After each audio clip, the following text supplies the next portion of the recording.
आधा बिताउँदैछु नवराज दाई, आधा बितेछ जीवन आधा बिताउँदैछु, ढुङ्गाको कापबाट भर्खर पलाउँदैछु।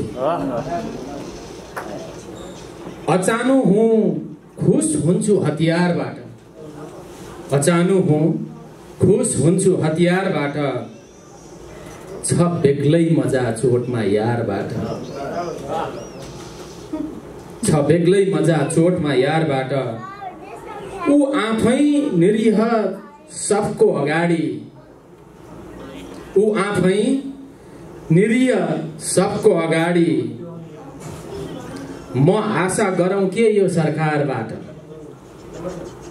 अचानु हुँ खुस हुन्छु हतियारबाट, छ बेग्लै मजा चोटमा यारबाट। दाइ 10 वर्ष धादिङ बसेँ, केही पनि लेखिन, कन्सेरी फुल्न थाले, अहिले म 1.5 वर्षको बालक भएको छु।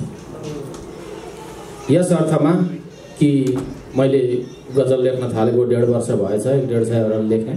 त्यसमा पनि शास्त्रीय सिद्धान्तमा रहेर लगभग 1.5 सय लेखेँ मुरारी सर। कुनै गजल भयो होला, कुनै फजल भयो होला। मध्येका 2वटा गजल सुनाउँछु, त्यो चाहिँ लयमा तरन्नुममा।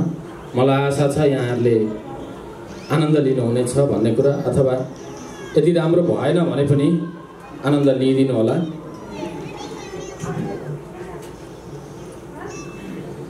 रुझाएर बेहाल कसले बनायो, रुझाएर बेहाल कसले बनायो, नयन भित्र हाल कसले बनायो। मुतकारिब मुसम्मन सारिब भन्ने बहरको गजल हो यो। रुझाएर बेहाल कसले बनायो, नयन भित्र हाल कसले बनायो। धनी हो म संसार मेरै हो भन्छौ,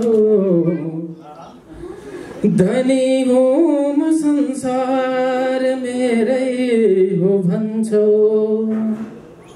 तिमीलाई कंगाल कसले बनायो, नयन भित्र हाल कसले बनायो। रहर भो सदैव तिमीसम्म पुग्ने, रहर भो सदैव, रहर भो सदैव तिमीसम्म पुग्ने, रहर भो सदैव तिमीसम्म पुग्ने। सिमानामा पर्खाल कसले बनायो, सिमानामा पर्खाल कसले बनायो, नयन भित्र हाल कसले बनायो। न भेट्छन् न बोल्छन्, न भेट्छन् न बोल्छन्, न भेट्छन् न बोल्छन्, छ माया दुरुस्तै। यो चाहिँ आदरणीय दाइलाई रिसर्चमा हुनुहुन्छ, प्रश्न आउँछ पछाडि, उहाँप्रति समर्पित गरेँ। न भेट्छन् न बोल्छन्, छ माया दुरुस्तै, न भेट्छन् न बोल्छन्, छ माया दुरुस्तै। यी आकाश पाताल कसले बनायो, यी आकाश पाताल कसले बनायो, नयन भित्र हाल कसले बनायो। सधैँ मौनतामा, सधैँ मौनतामा, सधैँ मौनतामा रमाएर बस्थ्यो।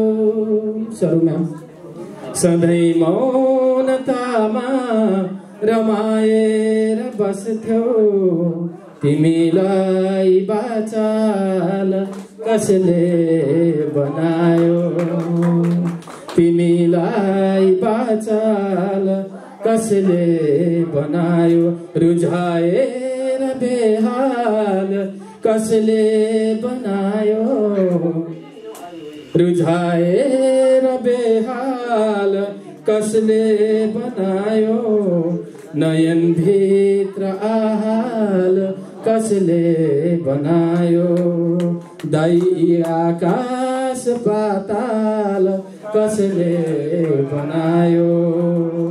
धन्यवाद। यसै पछाडि भूमिका नबाँधिकन अर्को एउटा गजल सुनाउँछु मात्र।